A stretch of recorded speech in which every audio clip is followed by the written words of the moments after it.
ம். ஃப்ரெண்ட்ஸ், மோகன்லால் நடித்த புலிமுருகன் படத்தை பற்றி பார்க்க போகிறோம். மோகன்லால் கரியர்லேயே திருஷ்டியம் தான் சூப்பர் ஹிட் படம். திரைக்கதை, இயக்கம், எடிட்டிங் மூணுலேயுமே வந்து பட்டாசு கிளப்பியிருப்பாங்க. அந்த படம் மலையாள சினிமா உலகத்துலேயும் சரி, பொதுவாக திரை ரசிகர்களாலும் சரி, மிகவும் ஆச்சரியமான அளவில் பார்க்க அளவுக்கு படத்தோட திரைக்கதையும் அவருடைய வெற்றி இருந்துச்சு. அதை வந்து கமல்ஹாசனோட பாபநாசன் பண்ணார். அந்த திருஷ்யம் படத்தை விட புலிமுருகன் வந்து இப்போ சூப்பர் ஹிட் ஆகிருக்கு. திருஷ்யம் வந்து ஆல் டைம் ரெக்கார்டுன்னு சொன்னாங்க. இப்போ அதனுடைய வசூல் ரெக்கார்டை, டோட்டல் ரெக்கார்டை வந்து புலிமுருகன் ரிலீஸ் ஆகி 1 மாதத்துக்கு முன்னாலேயே அது வந்து பீட் பண்ணிடுச்சு. அப்பேற்பட்ட அளவுக்கு இந்த புலிமுருகனில் வந்து ஒரு கண்டென்ட் இருக்கா அப்படின்னு பார்த்தீங்கன்னா கிடையாதுன்னு சொல்லணும். இதை புலிமுருகன் படத்தை FDFS பார்த்துருந்தா இந்த படம் இந்தளவு ஹிட் ஆகிருக்குன்னு கண்டிப்பாக நான் கணிச்சிருக்கவே மாட்டேன். படம் ஹிட்டான பிறகு நான் பார்த்தேன். படம் வந்து அந்தளவுக்கு கிடையாது. ஆனால் படம் சூப்பர் ஹிட் ஆகிருக்கு. இந்த படத்தோட இயக்குனர் மம்முட்டி வச்சு போக்கிரியாஜான்னு சூப்பர் ஹிட் படம் கொடுத்துருக்காரு. அவரே தான் கசின்ஸ் அப்படின்னு அட்டர் ஃப்ளாப் படம் கொடுத்துருக்காரு.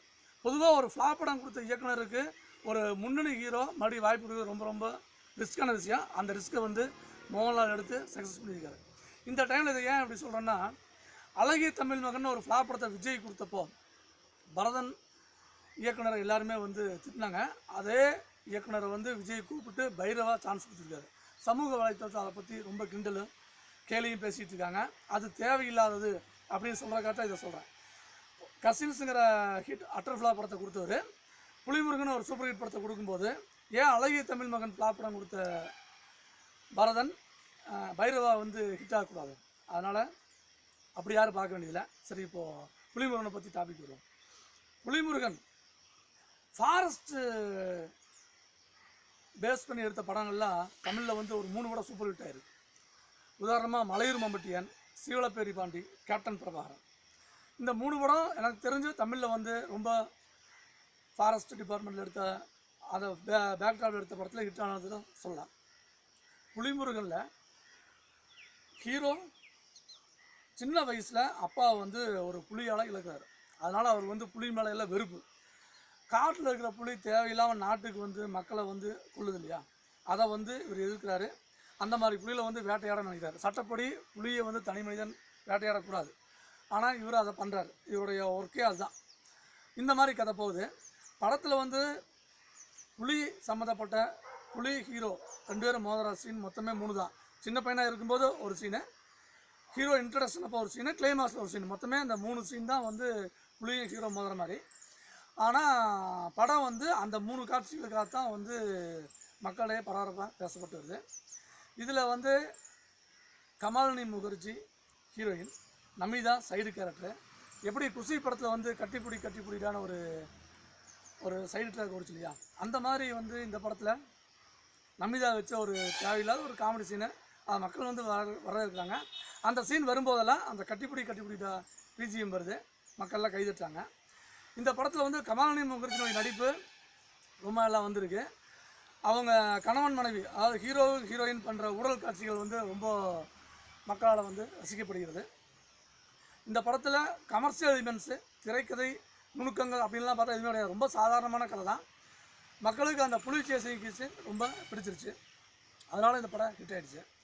ஃபோட்டோகிராஃபி பக்காவாக இருக்குது. இந்த படத்தினுடைய வெற்றிக்கு ரொம்ப முக்கியமான காரணம் யாருன்னு கேட்டிங்கன்னா ஸ்டன் மாஸ்டர் தான். ஹீரோ புலி சண்டை காட்சிகள் 3 இருக்குது இல்லையா, அந்த 3 தான் படத்தினுடைய முதுகெலும்பு. அந்த ஸ்டன் மாஸ்டருக்கு தான் இந்த மொத்த படத்தினுடைய ஹிட்டு கிரெடிட்டு போய் சேரணும். இதுபோல் தமிழில் வந்து படம் இது வரைக்கும் வந்ததில்லை. ஆனால் இது வர தமிழில் டப்பானாலோ அல்லது இதுபோல் தமிழ் படம் எடுத்தாலோ ஓடாதானே. இந்த மாதிரி படம் நிறையா தேவர் ஃபிலிம்ஸு, ராமநாராயண் படத்தையெல்லாம் நாம் பார்த்தாச்சு. என்ன, இப்போ மோகன்லால் வந்து நீண்ட இடைவெளிக்கு பிறகு ஃபுல் அண்ட் ஃபுல் ஒரு ஆக்ஷன் படத்தில் நடித்து ஒரு கமர்ஷியல் மசாலா படம் கொடுத்துருக்காரு. அந்த அளவில் இந்த படம் ஒரு மார்க்கிங்காக இருக்குது. இந்த படத்துக்கு ரேட்டிங் 2.75/5 தான். ஆனால் பெரிய பெரிய விளம்பரர்கள், பெரிய பெரிய விமர்சகர்கள், பெரிய பெரிய கம்பெனிகள்லாம் வந்து இந்த படத்துக்கு 3.54 அப்படின்னு கொடுக்குறாங்க. என்ன ரீசனா, இந்த படம் ஹிட் ஆகிடுச்சு, மக்கள் வந்து ஏற்றுக்கிட்டாங்க, பரபரப்பாக பேசப்படுகிறது. அப்போ நான் வந்து ரேட்டிங் கம்மியாக கொடுத்தா நம்மளை பற்றியெல்லாம் தப்பாக பேசுகிறாங்களோ அப்படின்னு நினைக்கலாம். ஆனால் ஒரு படத்தினுடைய தரம் என்பது வேறு, படத்தினுடைய கமர்ஷியல் சக்ஸஸ் என்பது வேறு. நாம் வந்து படம் கமர்ஷியல் சக்ஸஸ் ஆகிடுச்சு அப்படின்றக்கா சூப்பர்னு சொல்ல முடியாது. அதே சமயத்தில் படம் கமர்ஷியலாக ஓடல அப்படின்றக்கா அதனுடைய தரம் வந்து குறைச்ச மதிப்பிடக்கூடாது. இந்த படத்துடைய தரம் சராசரி தான். புலிமுருகன் ஒரு சராசரி கமர்ஷியல் மசாலா படம், அவ்வளோதான். அந்த படம் எதிர்பாராதமாக ஹிட் ஆகிடுச்சு. எப்படி கரகாட்டக்காரன், சின்ன தம்பி மாதிரி எதிர்பாராத தருணத்தில் யாருமே எதிர்பார்க்காம ஹிட் ஆகிடுச்சு இல்லையா அந்த 2 படம். அதுபோல் இது பிரம்மாண்டமான வெற்றி தான். ஆனால் படத்தினுடைய தரம் ஆவரேஜ் தான். தேங்க்யூ.